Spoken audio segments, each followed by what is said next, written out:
ඇසුරු කරලා කවුරුත් නෑ කියලා ජීවිතේ නන්නත්තර වෙනවට වඩා හොඳයි මොකක්?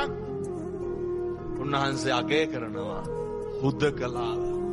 දවන්ත හස්ති රාජයෙක් වාගේ තනියම වනේ ඉන්න. මනුස්ස වේශයෙන් මුර්ගයෝ ඉන්නේ. මේ සමාජය තුල පුතේ හරි පරිස්සමට මේක යන්න තියෙන්නේ. අපිට කිසි කෙනෙක් නෑ මේකේ යහපතට කතා කරන කවුරුත් නෑ.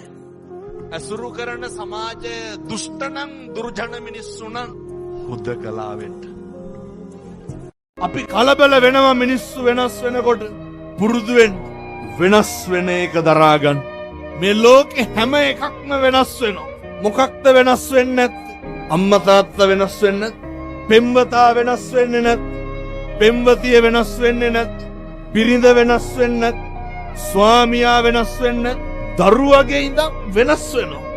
අපි ඔය වෙනස් වීම දරා ගන්න බැරි වූ තැන යාළුවෝ වෙනස් වෙනවා. ආයතනයේ වැඩ කරන උදවිය වෙනස් වෙනවා.